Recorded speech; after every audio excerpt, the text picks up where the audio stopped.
Hey everyone, welcome back to the channel. If you're new, welcome to Leisure Gaming. I am Leisure. If you're new to Yu-Gi-Oh, everyone has at least played with or played against an Exodia deck, and one of its variations, with Exodia Necros being one of my favorites. Now with Master Duel, we now have the unstoppable Exodia. Now, in my opinion, I think this is a great deck for a beginner player who has never played Yu-Gi-Oh! And this is their first experience to Yu-Gi-Oh! Reason being is this deck does not have a complex 15 to 20 card combo that has an end board of just 4 cards. The downside to using the deck is that since it is so straightforward, an experienced player can stop the unstoppable with a well-timed negate. And if a beginner doesn't know what or when to use Exodia's negate, they might find themselves in trouble. Now, the deck does perform best going first in my opinion, since you can set Obliterate right away when you end your turn. The deck still does well going second, but it is a bit more difficult, especially if you can't break their board or bait some of their negates before summoning Exodia. If your opponent stops you from searching Ankh or negates anything related to Ankh, such as Sengenjin, the Millennium Shield, or Heart of the Blue Eyes, you will find yourself behind the 8 ball as well, so just keep that in mind when you're trying to play this deck to see if you can bait out any negates before going into your deck for searching for Ankh or playing Unstoppable Exodia. With the Unstoppable Exodia deck, there are technically 2 win conditions. The secondary win condition is getting all 5 cards to your hand. You're not really looking to do that with this deck, but if it happens, you win. The primary win condition is summoning the Unstoppable Exodia Incarnate, which then has some negates and some traps and spells that it can summon at the end of the turn to help you clear your opponent's field. To start with the deck profile, we have one of each piece of Exodia. We have the right leg, the left leg, the right arm, the left arm, and then the head. We also have 2 maxis. This will help with the draw power within the deck.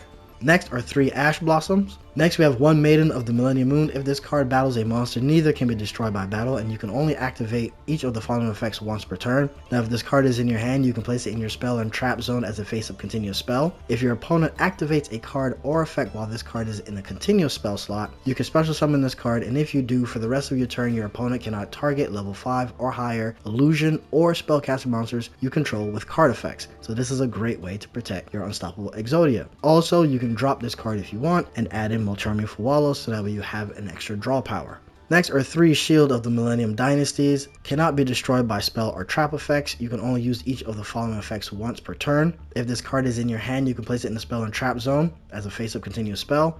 While this card is a continuous spell, you can either pay 2,000 life points or reveal 1 Ankh in your hand and then special summon this card. Then you can add 1 Ankh from your deck to your hand. 1 Dimension Shifter. If you have no cards in your graveyard, you can send this card from your hand to the graveyard until the end of the next turn. Any card sent to the graveyard is banished instead. Next are 2 Golem that guards your Millennium Treasures. The activation of your Millennium Ankh cannot be negated. You can only use the following effects once per turn. If this card is in your hand, you can place it in the spell or trap zone as a face-up continuous spell. Pretty much all of these Millennium cards have that same effect. While this card is a continuous spell, you can either pay 2,000 life points or reveal 1 Ankh in your hand, special summon this card, and when you do, you can get Wedju Temple from the deck to your hand. Next are 3 Sengenjin Wakes from Millennium. Cannot be destroyed by monster effects. You can only activate the effect once per turn. If this card is in your hand, you can place it in the spell and trap zone face up. While this card is a continuous spell, you can either pay 2,000 life points or reveal 1 Millennium Ankh in your hand to then special summon this card, and then you can add 1 Millennium monster from your deck to your hand. Next are 3 Heart of the Blue Eyes, and this card is always treated as a Millennium card and cannot switch control. You can discard this card to add 1 Millennium Ankh from your deck to your hand. You can only use the effect once per turn. If this card is in your graveyard and you have successfully activated Millennium Ankh with this duel, and your opponent normal or special summons a monster that is level 8 or higher or has 3,000 or more attack, you can send that monster to the graveyard, and if you do, special summon this card. Next we have 1 Legendary Exodia Incarnate, and this card cannot be normal summon or set. It has to be special summoned by tributing 1 forbidden monster. This card gains 1,000 attack for each forbidden 1 monster in your graveyard and is unaffected by other card effects. Once per turn during the end phase, you can add 1 forbidden 1 monster from your graveyard to your hand. When this card is destroyed by battle and sent to the graveyard, you can reveal any number of forbidden 1 monsters in your hand, and if you do, draw 1 card for each. So this is a great way to recycle your Exodia pieces if they do end up in the graveyard. Going on to the spells, we have 2 Triple Tactic Talents, and if your opponent activates a monster effect during the main phase, you can activate one of the following effects. You can either draw 2 cards, take control of 1 monster your opponent controls until the end phase, or you can look at your opponent's hand, pick a card, and send it back to the deck. Next, we have 2 Millennium Ankh, and this is going to be how you summon your unstoppable Exodia. You're going to show 5 Forbidden 1 monster cards from either your hand, deck, or face up on the field. Then special summon 1 unstoppable Exodia from the extra deck. Then shuffle the face up monster cards you control into the deck except Exodia monster cards whose original levels are 10 or higher, and Millennium monster cards. Also, you cannot summon for the rest of this turn.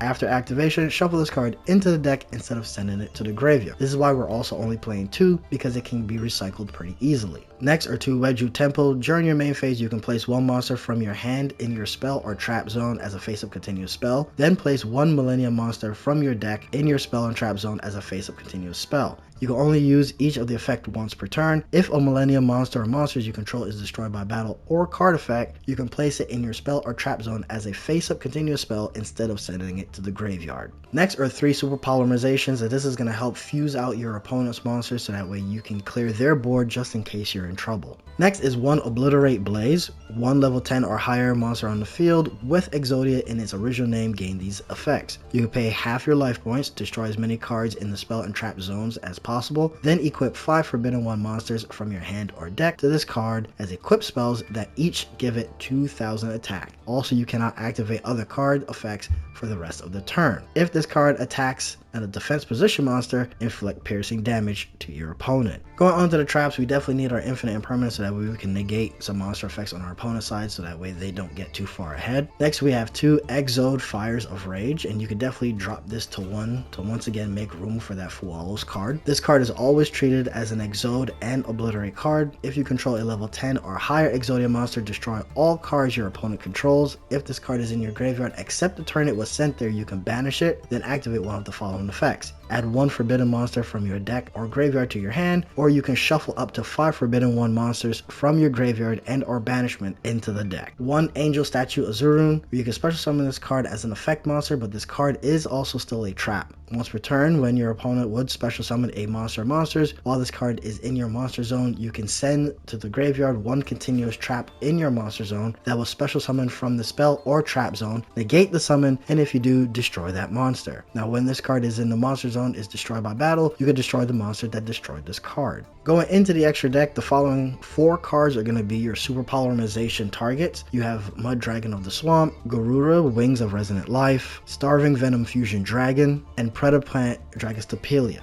Next are 2 Unstoppable Exodia Incarnate, and obviously this is the boss monster for this deck. Cannot be destroyed by opponent's card effects. Once per turn, if this card battles during damage calculation, you can make this card gain attack equal to your life points. So if you have 5000 life points, this card now has 5000 attack points. Once per turn, when a spell or trap or effect is activated, you can negate that activation. Once per turn during the end phase, you can set 1 Exode or Obliterate spell or trap card from your deck. Once per turn during your standby phase, you lose 1000 life points. Next is 1 Psychic and Punisher, and to make this, you'll use your Ash Blossom and either 1 Sengenjin or your Heart of the Blue Eyes. While your life points are less than or equal to your opponent's, this Synchro Summon card is unaffected by your opponent's activated effects. Once per turn, you can pay 1000 life points and target 1 monster you control and 1 card your opponent controls and banish them. At the start of the battle phase, you can make this card gain attack equal to the difference in your life point and your opponent's. We have 1 Nightmare Phoenix, 1 IP Masquerena, 1 Asa the Earth Charmer, 1 SP Little Knight, 1 Silhouette Rabbit, and the effect that you're really looking for is once this is link summon, you can set 1 continuous trap, and that is going to be your Angel Statue. 1 Nightmare Unicorn, 1 Access Code Talker, and 1 Underworld of the Goddess. So that's it for the deck profile. I hope you enjoyed. If you did, go ahead, leave a like and subscribe, and I will see you in the next one. Later.